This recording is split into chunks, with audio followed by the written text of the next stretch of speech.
Entonces vamos a seguir con el ingeniero agrónomo Diego Aguilera, que es asesor de los CREA Tandil, San Manuel y Arroyo de los Huesos. El título de su charla es Número y márgenes ajustados. Adelante, Diego, gracias. Vamos. Hola, buen día a todos. Estoy medio afónico, espero que se escuche bien. Muéveme la carita a ver si se escucha. Básicamente, se escucha bien. Bueno, un poco como contaba Peco recién, la idea es ver números y los márgenes ajustados, y para eso la idea es mostrar un poco los tips para poder maximizar la rentabilidad del cultivo, ¿sí? Para eso la charla va a estar separada en 3 o 4 grandes rubros, solamente un resumen de clima, mercado queda para Agustín después, pero les quiero contar en 3/4 diapositivas cómo lo vemos desde los CREA que participo y asesoro. Después la idea es ver los márgenes y a medida que vamos viendo los márgenes vamos cruzando un poco la información con algunos tips técnicos. Esa sería un poco la idea. Ya metiéndonos en estos 35 o 40 minutos que me dijeron que hay de tiempo, más 5 de pregunta, me pareció interesante hacer solamente a modo de resumen cómo fue el clima, ¿no? Cuando uno se acuerda del 25 de diciembre al 24 de febrero, estábamos muy complicados climáticamente. Se habrán acordado que fue una seca muy extrema. Una seca muy extrema. En líneas generales había empezado a llover algo en lo que es la región núcleo de Argentina, pero todo lo que es la región sudeste seguíamos muy secos. Por suerte, del 24 de febrero a la fecha, tuvimos muy buenas lluvias, y esas lluvias llegan a que recuperamos gran parte de los rendimientos del cultivo. Y el tercer punto que les quiero contar es, por suerte, hoy toda Argentina está con muy buena humedad en el suelo, y esa información es muy importante porque, en general, cuando hay humedad en el suelo en Argentina y se dan expectativas buenas de precios y de relaciones insumos-productos, en general Argentina aumenta la siembra de cultivo de fina. ¿Por qué? Un ejemplo puntual: Venado Tuerto está entre capacidad del agua total o hasta excesos. Normalmente, para poner un ejemplo, en abril, mayo y junio llueve muy poco, entonces el agua que tiene para desarrollar esa fina es clave que venga del agua que tiene el barbecho, ¿sí? Entonces, primera reflexión es: el año de fina para la 25-26 estaría partiendo con muy buena humedad. Segundo resumen que haría: veníamos complicados, casi para terapia intensiva, por suerte reflotamos, estamos viendo caída de rendimiento en los cultivos en nuestra zona. Obviamente, secas de 45, 60 días no son gratis, y ese ejemplo lo pongo porque es importante saber que los financieros de las empresas hoy están más ajustados que lo normal. Te pasaba que había empresas que te decían: che, llego a diciembre y me sobran 3 meses, llego a diciembre pero llego. Ahora muchas empresas te dicen: epa, octubre, diciembre con suerte, le pateo al cosechero. Entonces creo que todos estos rindes mermados de gruesa, sumado al contexto de mercado que tenemos hoy en día, de precios, de costos altos de lo que es todo especificado, nos está mermando un poco la renta del negocio. Y el tercer punto, que seguramente Agustín lo va a contar en la parte de granos: estas secas no fueron gratis a nivel país y varias toneladas se llevaron de soja y maíz, no tanto de girasol. Bien, eso sería resumen climático con 3 primeras conclusiones. Después, tema mercados, básicamente es contarlo cómo lo vemos nosotros o qué es lo que estamos viendo nosotros, pero sobre todo para contarle 2 o 3 herramientas que usamos relativamente seguida. Solamente, si quieren, les muestro el ejemplo del maíz y miramos la evolución de los últimos 90 días en la posición disponible de Estados Unidos. Hubo 45 días que el precio fue subiendo. ¿Por qué fue subiendo? Por exceso de agua en Brasil, que no permitían cosechar la soja, por ende no sembrar el maíz de segunda. El segundo punto, el seca en Argentina, que iba mermando la parte productiva. Y el tercer factor es porque Estados Unidos siempre declara una cosa de producción y de consumo y después en el verano la va blanqueando en cierta manera. ¿Qué pasó? para que los precios recuperen un poco. Bueno, esos tres factores bajistas se fueron solucionando hasta que empezó nuevamente la guerra comercial, que todos hoy la van a escuchar de Agustín y van a ver qué impactos puede ya tener. Pero ¿por qué les cuento esto? Porque en base a cómo uno ve el mercado de maíz, que prácticamente es igual al mercado de trigo, porque a la larga terminan siendo forrajeras como consumo, tuvo un impacto muy importante. Los fundamentos, primero negativos para los cultivos, pero positivos para los precios, esos fundamentos se fueron mejorando y después, ¿qué terminó pasando? Empezó la guerra comercial. ¿Qué es lo que pasó en soja a otra escala? Porque iba subiendo mucho menos los valores. También hubo fundamentos alcistas, que fueron los mismos fundamentos alcistas que el maíz, seca en Argentina, exceso de agua en Brasil, aclaraciones de cuánta producción y stock quedaba en Estados Unidos.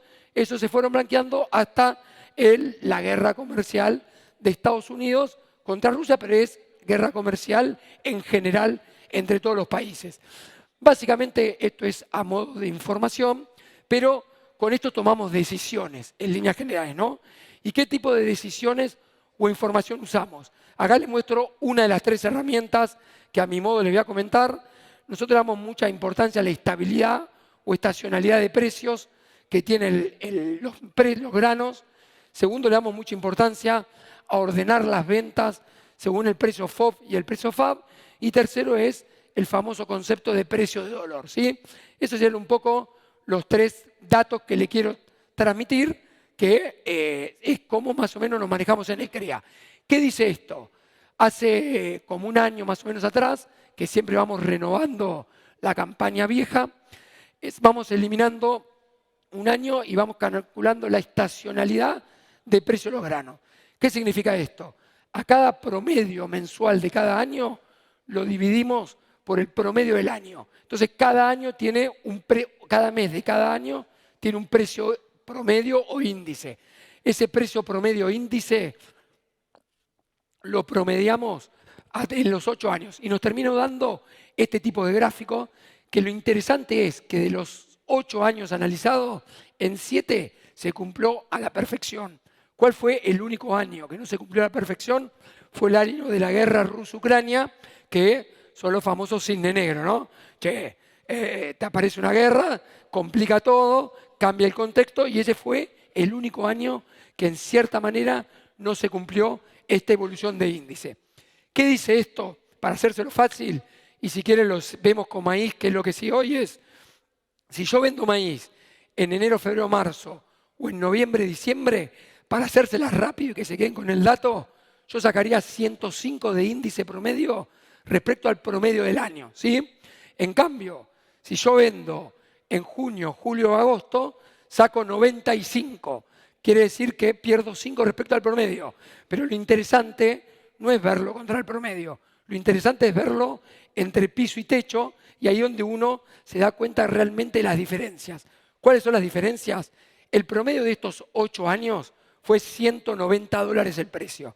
Tener una diferencia de 10% son $19. Tener 9.000, 10.000 kilos de rendimiento, estamos hablando de $190 por hectárea.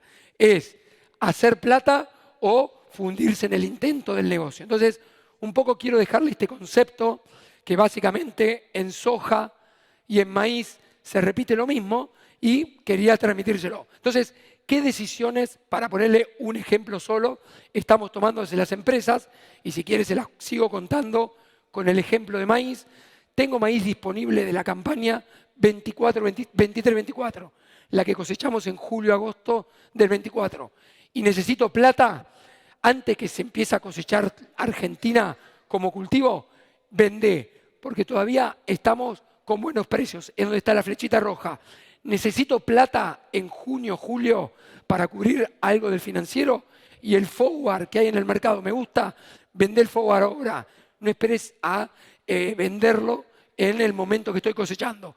Si no tengo necesidades financieras, espera, porque hay altas chances que en la primavera próxima vuelva a subir.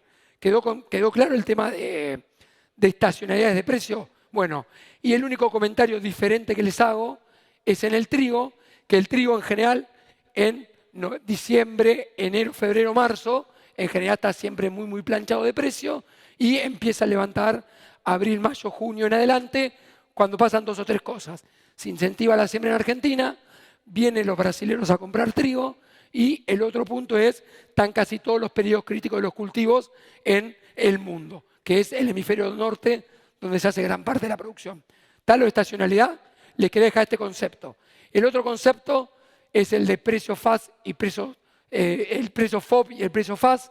Esto cotiza o sale todos los días en la bolsa, en la bolsa de cereales, que básicamente parte, esto seguramente lo va a mostrar Agustín, no te quiero spoilear el tema, pero sale, para hacer un ejemplo con maíz, tuve maicero hoy, por más que una hat de fina, salimos de un 2.20, ¿no? 2.20 el FOB. Tenemos derecho a exportación, que son esos $20, tenemos el costo comercial de los puertos, tenemos la ganancia del exportador y terminan dando el FAS teórico. A los más andaditos se acordarán del 2013, 2014, este concepto estaba bastante en el tapete cuando Moreno intervenía mucho en los mercados, entonces te irá dando un 189. Este dato frío, ¿para qué lo usamos? Para comparar qué dice el FAS teórico para todos los cultivos, qué precio tenemos en el mercado y lo que calculamos es la diferencia que tenemos entre el precio del mercado y el FAS teórico. ¿Y qué hacemos? En general, sabiendo las expectativas del mercado, sabiendo la estacionalidad y sabiendo cuál está mejor posicionado, vendemos el que mejor porcentaje tiene. Entonces, en este caso particular, ¿cuál sería el que mejor porcentaje tiene? Estamos moviendo muy bien a la cebada forrajera con un 12% de premio, estamos viendo bien al girasol, estamos viendo bien a la soja y estamos viendo al maíz. Entonces, ¿qué hacemos? En general, ordenamos las ventas con ese concepto, que es lo que figura ahí. Vendemos forrajera, vendemos maíz viejo, vendemos soja vieja, vendemos girasol oleico y después el resto de los granos. ¿Quedó el segundo concepto de comercialización? Bien. Después, quiero hacer un comentario de la cebada, que por qué le estamos dando mucha importancia más allá del 12% de sobreprecio, por 2 cosas. Primero, es porque la campaña pasada, que fue la cosechada en la 24-25, hace 4 meses, hubo mucho problema comercial. ¿Qué te quiero decir con problema comercial? Nos pasamos de proteína, nos pasamos de humedad, tuvimos problemas de calibre, tuvimos problemas de pH. Entonces, cuando uno tiene diferencias tan chiquitas entre cervecera y forrajera en el precio, más allá del diferencial entre el FAS teórico y el precio de mercado, vendemos porque no tener factor 100 o arriba de 100 ya te hace que tu precio cervecero se convierta a forrajero o hasta en algunos casos menos. Entonces, por eso hoy estamos decidiendo que la cebada forrajera cosechada en el 24-25 es un buen dato para ir vendiendo. Y a su vez lo uso de insumo para la campaña que estamos por empezar. Creemos que va a haber poca diferencia entre cervecera y forrajera, porque las forrajeras en general están a buen precio. Entonces, ya tiene un tema que voy a poner después cuando veamos los márgenes. Quizás es un año para hacer un X porcentaje de nuestra superficie de planes directamente con un objetivo forrajero. Que ese objetivo forrajero me hace cosechar antes, sembrar antes las hojas de segunda, no tener problemas de caída de plantas, de vuelco, usar otro tipo de variedades. Eso lo vemos en el tema márgenes. Y el tercero que les decía era, en girasol, Argentina está haciendo una excelente cosecha, aumentó área, cierra muy bien los precios, los márgenes. ¿Se acuerdan que la hat del año pasado valía $270 el girasol? Y dijimos, girasol es casi una rareza botánica. Por suerte, después en julio, agosto, septiembre, valió $370, $400. El que no había hecho macanas con herbicidas residuales pudo sembrar girasol y bienvenido sea. ¿Por qué? Aumentamos área, tenemos buena producción y a su vez estamos teniendo muy buen precio, sobre todo del girasol alto oleico. Entonces sería otro grano a vender porque ya cerramos un muy buen margen. Listo, temas comerciales o comentarios de cómo vemos las empresas es ese. Vamos a la parte de márgenes. Márgenes, este archivito ya lo han visto varias veces. Para el que no lo vio, lo volvemos a repetir. En el cuadro de arriba está lo que sería la estructura de ingreso, ¿sí? Básicamente partimos. Esto estamos hablando plan 25-26, ¿no? ¿Estamos todos de acuerdo? De la cosecha próxima, plan que estamos por implementar. Estamos pensando un trigo de $210, un candial de 210 que bonifica el 20 por gluten, forrajera de 195, cervecera de 220, soja de 285, maíz de 180, girasol de 370, pero bonifica materia grasa un 14, que a veces es más, y apareció la colza. No porque vino Guillermo Pugliese, sino apareció la colza porque la estamos viendo como una alternativa interesante que está dando bunge hoy en el mercado. Y después el resto de la tabla, para que les quede, es si bonifica castiga, flete, comisión, granos que más embolsamos y demás. Eso sería estructura de ingreso. La otra estructura de ingreso o la otra parte del ingreso es el rendimiento de los cultivos.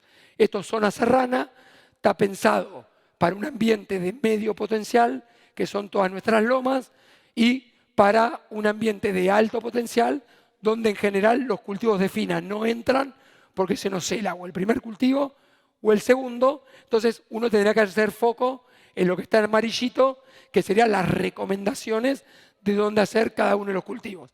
Medio potencial es nuestras lomas, que hela menos y no se encharca. Alto potencial es todos nuestros bajos, donde en general tenemos napa, no tenemos tosca, las heladas y los anegamientos pueden ser significativos. Y después viene la estructura de los costos más importantes. ¿Por qué digo los costos más importantes? Porque el resto de los herbicidas, otros agroquímicos, seguro de helada y demás, está metido en lo rojito que les voy a mostrar ahora, pero en línea general estamos planificando $810 el monamónico, 520 el urea, $50 la UTA, que la UTA lamentablemente en dólares está cara. Recuerdan que antes valía 35.80. Estamos un glifo a $4, eso bajó y bajó fuerte. Y después viene la parte más dudosa o candente de la cuenta, ¿no? ¿A cuánto alquilamos? Siempre hago el chiste, yo trabajo bastante con Adblick, en enero, febrero, en plena seca, todo frío, el negocio malo, uno pensaba que los alquileres podían ser menos 15, menos 20% respecto a la campaña 24-25.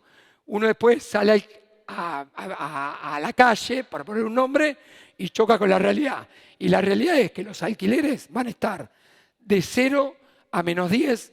En general, 0 son los campos que tienen menos potencial, menos 10, perdón, 0 son los campos que tienen más potencial, o menos 5, menos 5, menos 10, puede hacer algún campo de menos potencial. Pero lo que quiero transmitir es, a lo sumo, habrá de medio a un quintal de baja, no mucho más que eso, en la baja de los alquileres, ¿sí? Eso lo tiro como concepto y reflexión.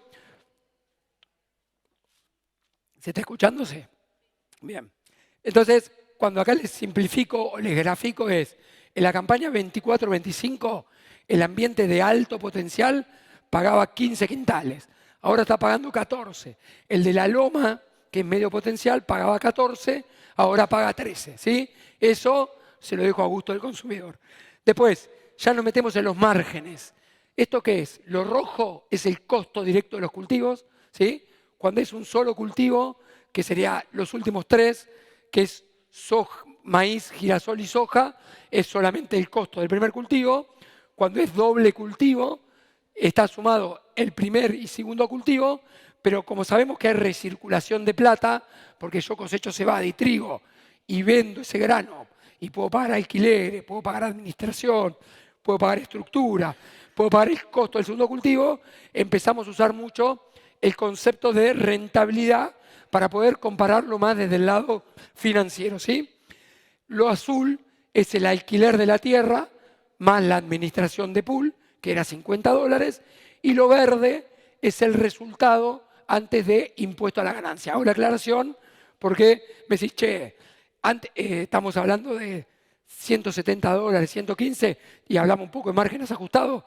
Cuando uno le mete a estas rentas o esos márgenes toda la parte impositiva, casi que uno le tiene que sacar el 40% como global. Entonces, lo verdecito, uno ya los pone a me ahogo y no me ahogo, ¿no?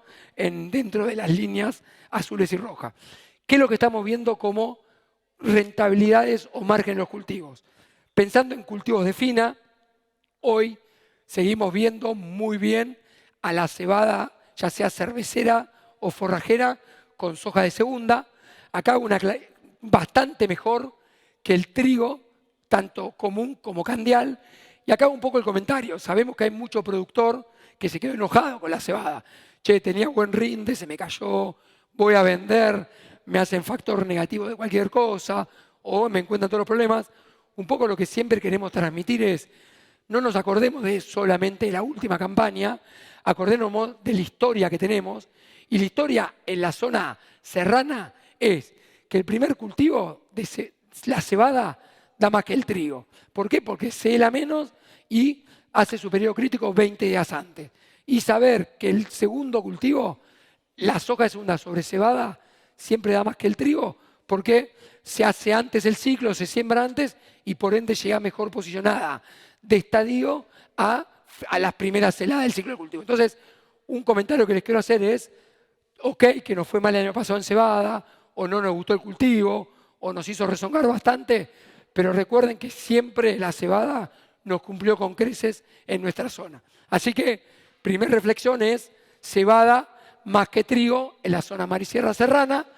Después, yendo a cultivos de gruesa, tenemos girasol competitivo de loma, girasol de loma, con 2.400 kilos de rendimiento, con $70, maíces tardíos de 7.500 kilos, de $95, pero acá un comentario, este maíz tardío de loma en general me limita sembrar cultivo el próximo año. Entonces, salvo que tenga un problema serio de malezas o que ese maíz lo necesite, en general cuando uno mira los porcentajes de superficie que se hace de maíz en loma, es poquito y nada.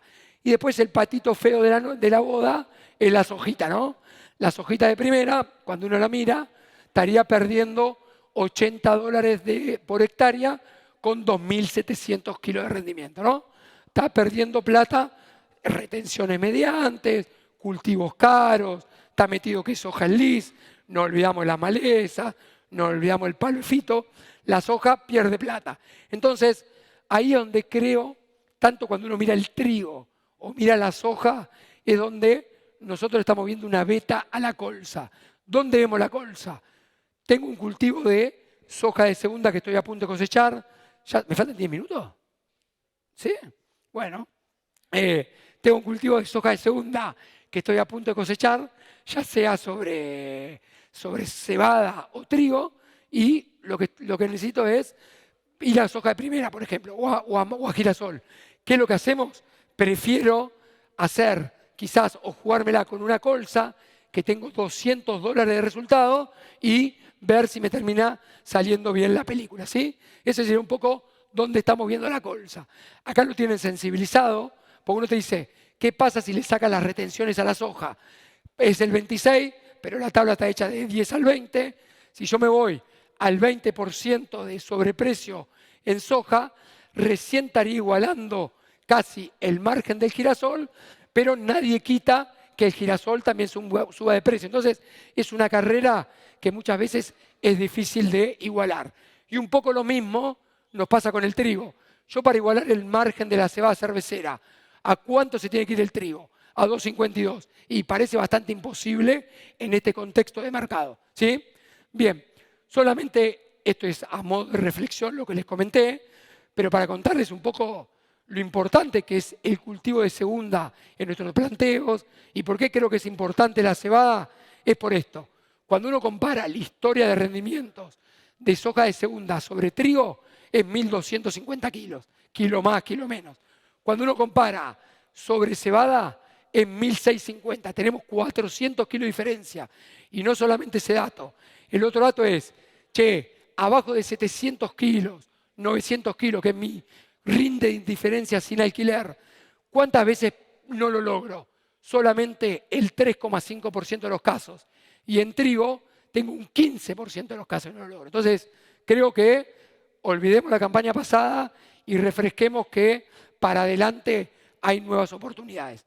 Y acá es donde entra, que esto seguramente lo mostró Jorge ahora en la presentación, acá donde para mí entra fuerte meter algo de cebada sinfonía dentro de los planteos.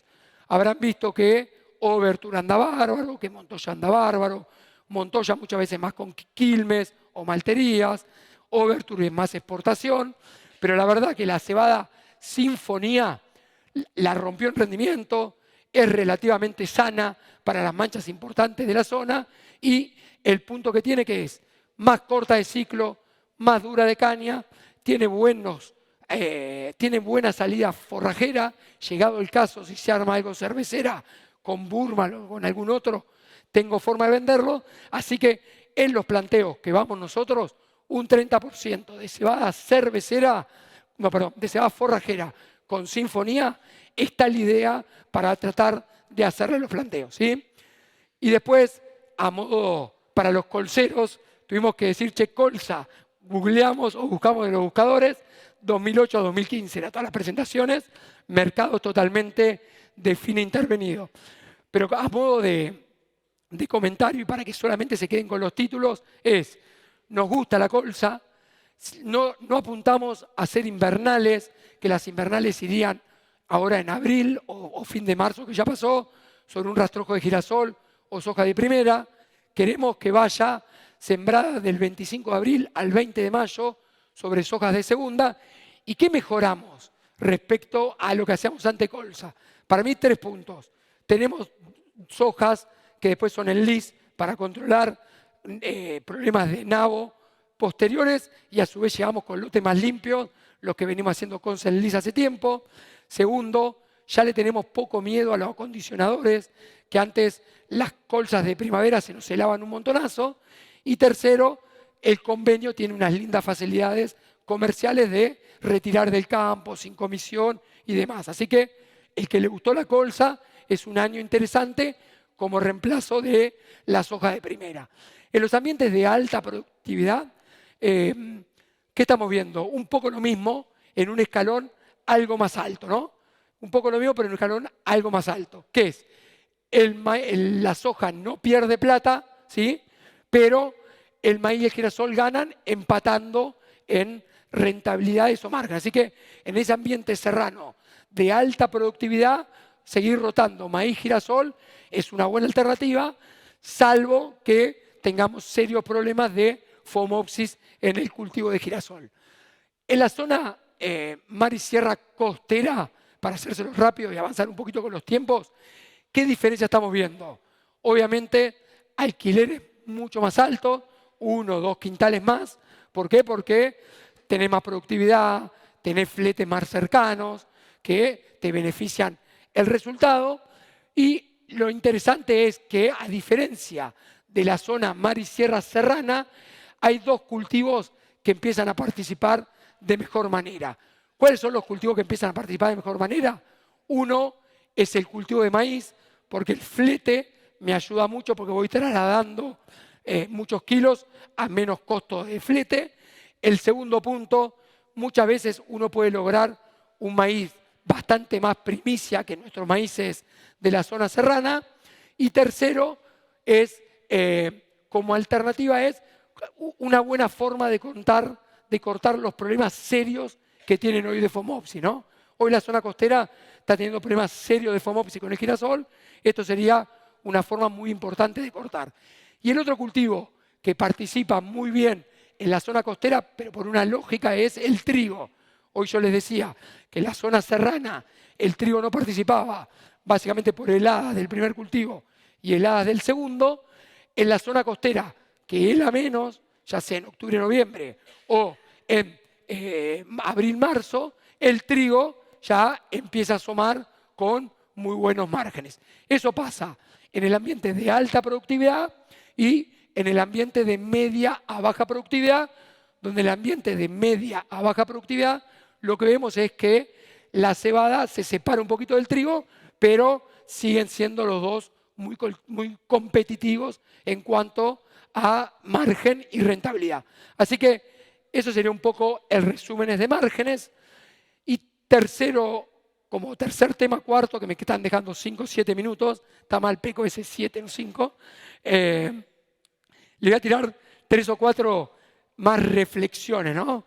Ahora ya cortamos con la dulzura, se cortó con la dulzura, empezamos un poquito más de reflexiones.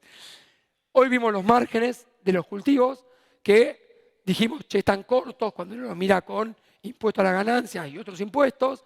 Ya cuando mira uno, por ejemplo, la zona marisierra costera de medio potencial, ya son verdes chiquititos. Entonces, lo que estamos empezando a hacer es, ¿dónde vemos los puntos de mejora de las empresas, no? Entonces, creemos que por el lado de precios, no sé si va a ser la mejora, y eso ¿dónde lo fundamentamos? Agarramos la historia de datos que tenemos de los 3 CREA que vamos, estos son los 3 CREA que vamos, sacamos a partir de la 2021, que fue pandemia, y después tuvimos la 22-23, la guerra Rusia-Ucrania, y metimos la guerra Rusia-Ucrania como que impactaba en la 23-24, y si uno mira los precios promedios de estas 10 campañas, estamos viendo que son 176 trigo, 179 cebada, 266 soja, 147 maíz, 330 girasol. Casi que estamos 20% arriba los precios actuales de la campaña respecto a la historia de 10 años normales sin cisnes negros. Entonces, creemos que no viene desde el lado precios. Segundo, ¿qué es lo que abajo? Hace 3/4 años que venimos con atraso cambiario. Entonces, el atraso cambiario, que esto lo que dice abajo es qué devaluación hubo promedio en el año, qué inflación y diferencia. Hace 3 años, gestión cerrada, que venimos con atraso cambiario. Este atraso cambiario te pone estructuras caras, te hace fletes caros, labores caras. Entonces, con eso tenemos que convivir, no queda otra que convivir. Entonces, ¿qué es lo que estamos haciendo? Estudiando muy internamente las estructuras y administraciones de las empresas, ¿sí? Hoy en día, cada una de las empresas trata de estudiar muy bien dónde se van los gastos de administración, dónde se van los gastos de estructuras. Acá le pongo para que cada uno haga su estudio de su empresa, qué valores creemos que son promedios del mercado o a qué valores apuntar. Mi margen bruto no se puede llevar más del 25, administración de estructura no se puede llevar más del 25 de mi margen. Si a ese administración de estructura le meto impuesto, no se puede llevar más del 30. Si yo lo quiero relacionar en vez de margen contra ingreso, no se puede llevar más del 15 o del 18 respectivamente. Entonces, lo que los invito es estudien sus estructuras y traten de calcular si estoy en un modelo de empresa eficiente o no, o veo si tengo que ajustar algo. El otro punto, que también los invito a reflexionar o como punto de mejora para mejorar la situación, es esto.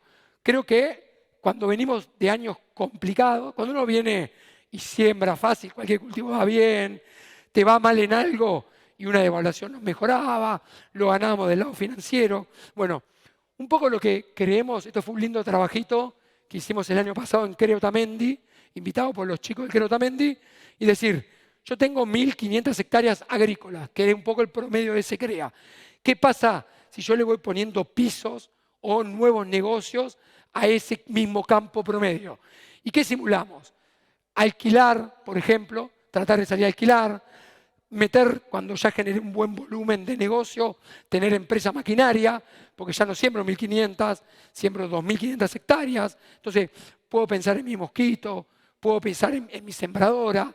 Ya cuando tengo buena escala, o no quiero salir a alquilar, pero tengo buena escala en campo propio, tratar de incorporar riegos para ir a especialidades o regar mis propios cultivos. Bueno, ¿qué terminó pasando? Fuimos simulando desde nada intensificado a más intensificado. Si quieren nos paramos en término medio, que es decir, a mi campo le alquilo un 35%, que no es una locura, tengo un campo de 2.000, alquilo 700, incorporo algo de maquinaria, no todo, y a su vez empiezo a regar. Yo en vez de tener $120 resultado, me voy a 245, casi que lo duplico, y los socios chochos. ¿Por qué? Porque en vez de tener $200.000, me voy a $500.000. Todos felices, te saludan en Navidad, te ponen un póster al lado de la entrada del escritorio y ahí vamos, ¿no? Entonces, los invito a tratar de ver de qué manera puedo generar plata. Y ya termino, Peco. Y después, ya termino, voy un poquito para atrás.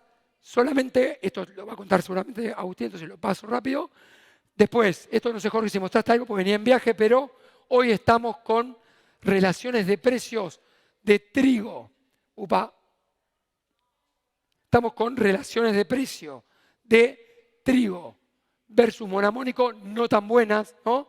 Cuando uno mira los últimos 8 años, esto está desde marzo del 17 a marzo del 25, y lo que vemos es que cuando uno mira los 5 años, respecto a 5 años, tenemos más o menos un 12% de sobreprecio, y cuando uno mira contra los últimos 10 años, tenemos un 15% de sobreprecio. Entonces, ¿qué es lo que estamos viendo a foto hoy de marzo?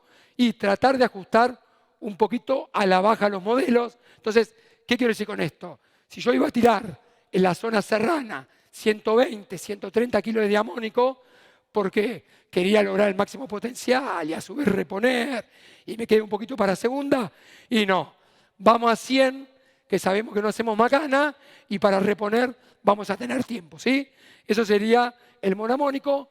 Con urea no es así la película, con urea pasa algo diferente. En urea estamos en precios históricos, ¿sí? Cuando uno mira la misma cuenta, en urea hoy estamos casi, la foto de hoy es precios históricos, o te diría levemente a la baja. Podemos decir que contra un año, contra 2, contra 5 o contra 10 estamos con un menos 5%. Entonces, en general, lo que estamos haciendo es, fertilicemos como siempre lo que el potencial de cultivo necesita, no nos bandiemos porque no estamos pasados de sobrantes de relaciones de precios, pero tratemos de todo lo que vaya a cebada, a cervecera y todo lo que vaya a trigo, tratar de lograr la proteína que queremos. Una cosa que podemos hacer es, vayamos a 200 kilos de N en lote de 6.000 y pico de kilos, 175 kilos de N en lote de 5.600 kilos, o 150 kilos de N en lote de 5.000. Si el año pinta muy, muy bien, ahí recién volvemos a analizar las relaciones, y en base a esas relaciones analizadas vemos si conviene refertilizar con Solmix, con foliar solú, con urea al boleo o con algún bioestimulante. Pero la foto es, manejemos modelos históricos que sabemos que no le vamos a errar en la cuenta, ¿sí? Esto, ya termino, Peco, esto solamente creo que está bueno. Che, Diego, me dijiste vender forrajera, vender maíz, vender soja, vender girasol oleico. Me llené miro la cuenta, me llené de pesos, voy, mandé algo a los fondos como una inversión que genera X renta. ¿Qué pasa si devalúan? Me quedé descalzado en dólares. Entonces, una buena alternativa, o este lindo gráfico que se los dejo, está la filmación, después está la presentación, es esto. Abajo, ¿qué está graficado? El promedio de los 10 años de la relación actual versus los últimos 10 años. Entonces, ¿qué dice eso? Cuando el dato es negativo, quiere decir que tengo buena relación. Con menos producto, compro la misma cantidad de insumo. ¿Y qué dice esto? Que básicamente los fertilizantes, por ejemplo, el urea está en menos 10 de relación, está bien. Si uno quiere ir comprando, puede ir comprando. Fósforo no compraría. Sí, uno puede empezar a comprar agroquímicos. Está puesto lo de las hojas en lis, porque hoy consumimos bastante. Así que así se mira un poco la foto de esta información.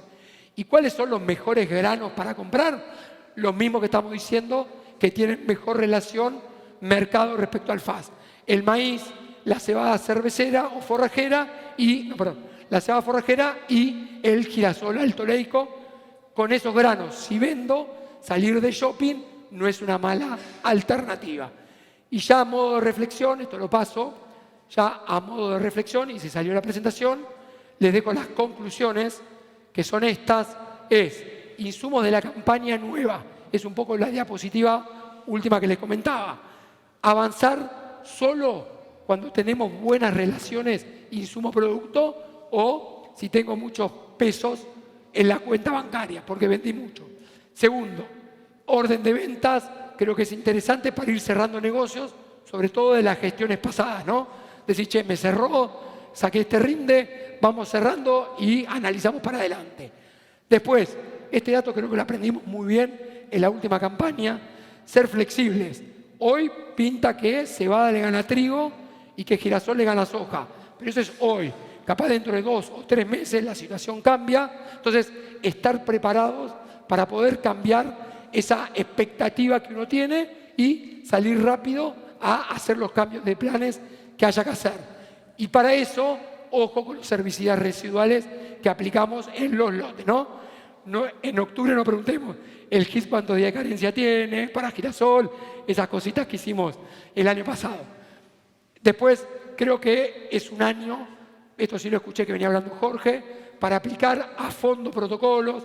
Todas las tecnologías de costo cero tienen que salir a raya, no tenemos que perder 1 kilo en el camino. Una tecnología buena de costo cero es fecha de siembra.